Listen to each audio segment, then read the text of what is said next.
할렐루야. 5월 첫날입니다.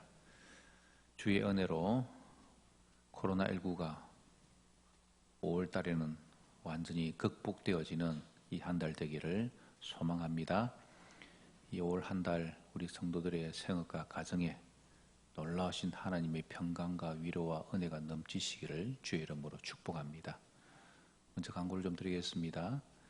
이제 5월 첫 주일 5월 3일 주일 새벽부터 새벽 기도 시간은 원래대로 5시로 하겠습니다. 5시로 하기를 원하는 성도들이 연락과 같이 많기 때문에 5시에 그대로 진행하도록 하겠습니다. 그리고 우리 교회 25인승 차량을 새로 구입했는데 이제 이번 주 새벽 기도회부터 교회 차량 운행하도록 하겠습니다. 교회 차량을 이용하시는 분들은 25인승 새벽 시간에 와서 함께 하시면 되겠고요. 또 주일부터 함께 25인승 차량 운행해서 예배 오시면 되겠습니다.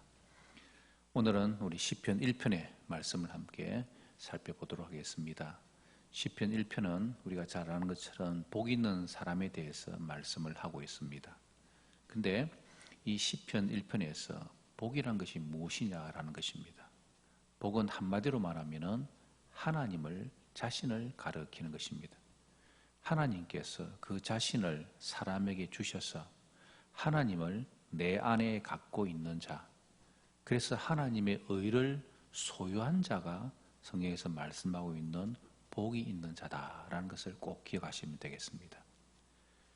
이런 자는 하나님께서 새롭게 창조하신 새 생명을 가진 자들입니다. 그래서 사도 요한은 이 새 생명을 영이라고 표현을 했고요. 사도 바울은 새로운 피조물이라고 성경에서는 기록을 하고 있습니다. 다시 말하면 태어날 때부터 우리가 갖고 있는 이 육신의 생명 외에 하나님께서 주신 새로운 생명, 영원한 생명을 가진 사람이 바로 복이 있는 자다라는 말씀입니다. 이러한 새로운 영, 새로운 피조물, 새로운 본성을 가진 자가 오늘 성경에 뭐라 그럽니까? 하나님의 율법, 하나님의 말씀을 즐거워한다라고 말씀을 하고 있죠. 새로운 생명의 가장 큰 특징이 자신을 창조하시는 하나님을 즐거워하고 사랑하는 것이기 때문에 오늘 2절에서는 하나님을 즐거워한다라고 말씀합니다. 그럼 하나님을 즐거워하는 사람은 하나님의 주신 율법 말씀을 주야로 묵상한다라고 우리에게 가르쳐 주고 있습니다. 묵상한다라는 말은 흔한 비유로 소가 대새김질 하듯이 말씀을 계속해서 낮은 소리로 중얼거리고 엎조리고 그 말씀을 내가 계속해서 생각하는 것, 그것이 바로 묵상이겠죠. 그리고 말씀을 즐거워한다라는 것은 무슨 말인지 하면은 그 말씀을 큰 소리로 또박또박 읽어가는 것을 말합니다. 말씀을 조용히 엎조리며 그것을 묵상하고 생각하고 그 의미를 깊이 기억하는 것, 그것이 필요하고요. 그리고 그 말씀을 큰 소리로 내어서 또박또박 읽을 때는 그 말씀의 내용이 내 안에 스며들도록 하는 것, 이것이 바로 여호와의 율법을 즐거워하고 묵상하는 사람의 모습이라는 것입니다. 한마디로 복이 있는 자는 하나님이 내 안에 계시기 때문에 그 말씀을 어떻게 하든지 읽고 묵상하고 생각하는 것입니다. 여러분의 남은 삶이 하나님의 말씀이 깊이 들어와 있는 날마다 말씀을 묵상하고 깨닫고 읽고 암송하고 그 말씀대로 살아갈 수 있는 저와 여러분들 꼭 되시길 바랍니다. 그와 대조해서 악인이 나오죠. 복 있는 사람과 대조한 그 악인은 오늘 성경에서 뭐라고 말합니까? 여러 가지 꾀를 가지고 있다는 것입니다. 근데 우리가 오해하지 말아야 되는 것은 악인의 꾀라는 것은 살인이라든지 강도라든지 그런 흉악한 범죄를 가리키는 것이 아닙니다. 성경에서 말씀하고 있는 악인의 꾀라는 것은 하나님의 말씀을 따르지 아니하고 그냥 자기 생각대로 고집하는 것, 그것이 악인들의 모습이라는 것입니다. 죄인의 길도 마찬가지죠. 자기 고집대로 사는 것을 말씀합니다. 하나님의 말씀이 어디에 있는지 관심이 없습니다. 말씀을 통해서 하나님께서 기뻐하시는 것과 하나님이 싫어하는 것을 깨닫더라도 그 말씀대로 살기를 거부하는 자를 말합니다.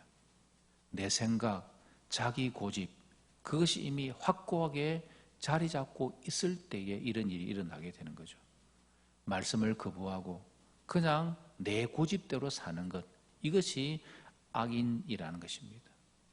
악인과 함께 오늘 성경에서는 오만한 자를 이야기하죠. 이런 사람도 마찬가지죠. 하나님 말씀에 대해서 냉소적인 태도를 가진 자를 뜻합니다. 하나님 말씀을 조롱하는 자들입니다. 요즘 세상에 그렇게 사는 자가 어디서, 그러면서 하나님의 말씀의 가치를 평가절하하고 그 말씀대로 오히려 사는 자를 조롱하는 자를 가리키는 것입니다.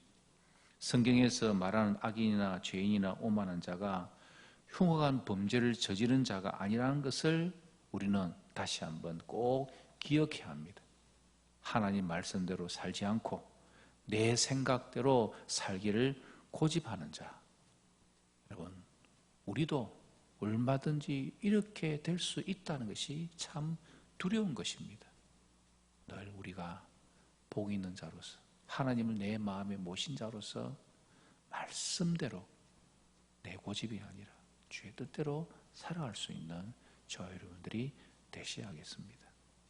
하나님께 주시는 새로운 생명과 새로운 본성으로 살아가는 자, 하나님 말씀을 주야로 즐거워하고 그 말씀을 묵상하며 사는 자에게 어떤 복이 있습니까? 시냇가에 심은 나무와 같다. 좀 더 정확하게 말하면 시냇가에 옮겨 심어진 나무입니다. 광야에 있던 나무가 시냇가로 옮겨집니다. 그러면은 물이 적절하게 공급되어지죠. 그러니까 열매를 맺을 수밖에 없는 것입니다. 그러나 하나님 말씀대로 살기를 거부하고 그냥 내 생각대로 살기를 고집하는 자들은 오늘 4절에서는 뭐라 그럽니까? 바람에 날아가는 겨와 같다, 쭉정이와 같다라고 말씀하고 있습니다. 쭉정이는 겨는 바람을 견디지 못합니다. 바람이 불지 않을 때는 곡식과 함께 있어가지고 나도 곡식인 것처럼 생각하지만 바람이 불면은 곡식과 겨가 금방 구분이 되지 않습니까?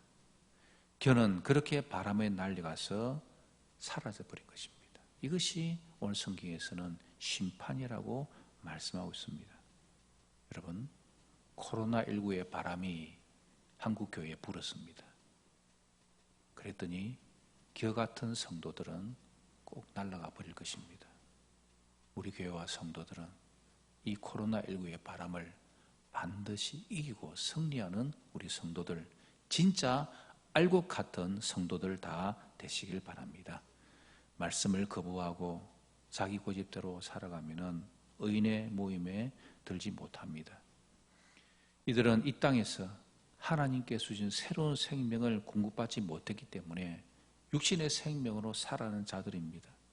그래서 그들의 지은 죄, 그것이 다 기록되어지고 심판의 날에 모든 벌을 받게 되는 거죠. 심판이 없는, 최종 심판이 없는 이 땅에서는 그저 그렇게 살아가지만 심판의 바람이 불고 겨처럼 바람에 불려 날아가 심판의 자리를 견디지 못하는 것입니다. 오늘 시편 1편은 우리에게 무엇을 말씀하고 있습니까? 말씀의 거울로 우리 자신을 날마다 살펴보아야 한다는 것입니다. 이런 과정을 통하여 하나님께서 우리에게 주시는 이 생명이 하나님의 나라에 이르기까지 우리는 계속 간직해야 하는 것입니다. 이런 생명을 계속 이어갈 수 있는 사람들은 마지막 심판의 때에 끝까지 하나님의 백성 참 알곡이 되어 복 있는 자로서 이 땅을 살아가게 되는 것이죠. 그래서 복 있는 사람이라고 일컬어진 말씀이 예수님께서 산상순을 통하여서 복 있는 자에 대해서 다시 한번 언급해 주시고 참된 행복이 무엇인지를 우리에게 가르쳐 주고 있는 것입니다. 그래서 이런 자들이 행복한 자들이다. 오늘도 우리에게 하나님은 말씀하십니다.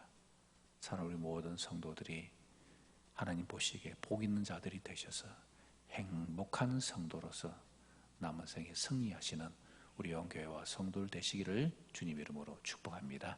우리 함께 기도하십시다. 오늘 말씀을 기억하며 기도할 때 우리를 지으신 하나님만을 기뻐하고 즐거워하는 자들이 되게 하여 주시옵소서. 말씀을 묵상하며 사는 자가 되게 하여 주시고 주님 오실 때까지 심판을 견디고 주와 함께 영생을 누리는 자들이 되게 하여 주시옵소서. 우리 기도하십시다. 예배의 정상을 위해서 기도하시고 하나님 주시는 은혜로 오늘 하루도 승리하는 우리 자신을 될 수 있도록 함께 기도하는 시간 가지겠습니다. 우리 함께 기도하겠습니다.